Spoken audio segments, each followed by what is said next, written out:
ഈശോയിൽ സ്നേഹം നിറഞ്ഞ എൻ്റെ സഹോദരീ സഹോദരങ്ങളെ, മാതാപിതാക്കളെ, ദൈവവചനം ശ്രവിക്കുവാനും ആ ദൈവത്തോടുകൂടെ ഒരു ദിവസം കൂടി ചെലവഴിക്കുവാനും ദൈവം നമ്മൾക്ക് നൽകിയ ഈ സമയത്തിനായി ദൈവത്തിന് നന്ദി പറയാം. ഇന്ന് നമ്മൾ ശ്രവിക്കുന്ന തിരുവചന ഭാഗം സക്കറിയായുടെ പുസ്തകം 8-ാം അധ്യായം 9, 12, 13 തിരുവചനങ്ങളാണ്. പ്രവാചകന്മാരിലൂടെ കേട്ട വചനം തന്നെ ഇപ്പോൾ ശ്രവിക്കുന്ന നിങ്ങൾ കരുത്താർജിക്കുവിൻ. ഞാൻ സമാധാനം വിതയ്ക്കും, മുന്തിരി ഫലം നൽകും, നിലം വിളവ് നൽകും, ആകാശം മഞ്ഞു പൊഴിക്കും. ഈ ജനത്തിൽ അവശേഷിക്കുന്നവർ ഇതെല്ലാം അവകാശമാക്കാൻ ഞാൻ ഇടയാക്കും. നിങ്ങൾ ജനതകളുടെ ഇടയിൽ ശാപമായിരുന്നതുപോലെ ഞാൻ നിങ്ങളെ രക്ഷിച്ച് അനുഗ്രഹമാക്കും. ഭയപ്പെടേണ്ട, കരുത്താർജിക്കുവിൻ.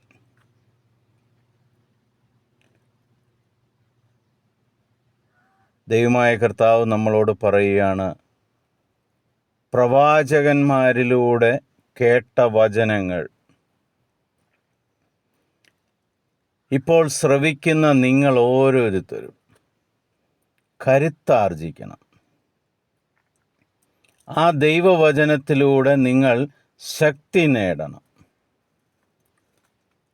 ആ ശക്തി നിങ്ങൾ നേടുമ്പോൾ നിങ്ങളുടെ ജീവിതം അനുഗ്രഹമായി മാറും.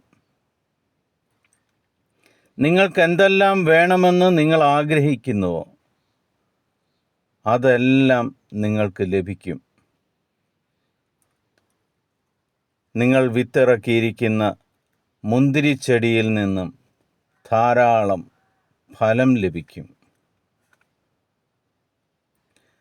നിങ്ങൾ വിതച്ചിരിക്കുന്ന കൃഷിയിൽ നിന്നും 100 മേനി നിങ്ങൾ കൊയ്തെടുക്കും.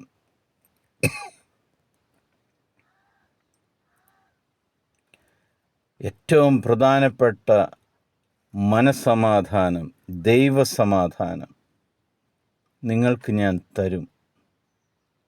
ആകുലതകളെല്ലാം മനസ്സിൽ നിന്നും മാറി സമാധാനത്തോടെ ദൈവത്തിൻ്റെ പക്കലായിരിക്കുവാൻ, ദൈവസമക്ഷം കഴിയുവാൻ നിങ്ങളെ ഞാൻ അനുഗ്രഹിക്കും.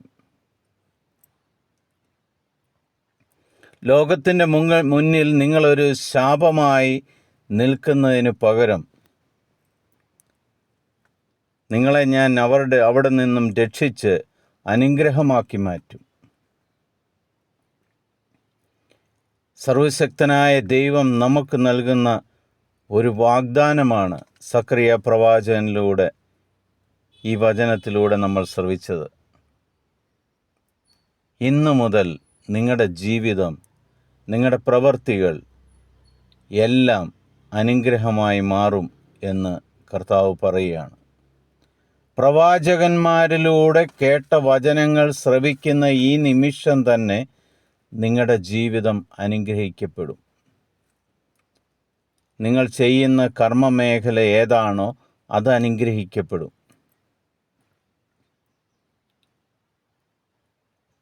നിങ്ങൾ ഏത് ദേശത്ത് ആരുടെ ഇടയിലാണോ ഒരു ശാപമായി കഴിയുന്നത് അവിടെ നിങ്ങൾ അനുഗ്രഹിക്കപ്പെടും.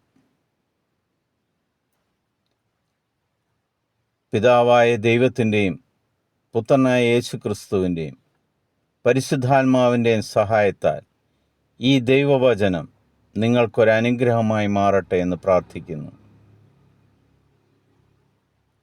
അനുഗ്രഹം പ്രാപിച്ചവരുടെ സാക്ഷ്യങ്ങൾ കേൾക്കുമ്പോൾ ദൈവത്തിന് കോടാനുകോടി നന്ദി പറയുന്നു. നിങ്ങളും ഒരു സാക്ഷിയായി മാറട്ടെ എന്ന് പ്രാർത്ഥിക്കുന്നു. ഈശോ മിശിഹായ്ക്ക് സ്തുതിയായിരിക്കട്ടെ.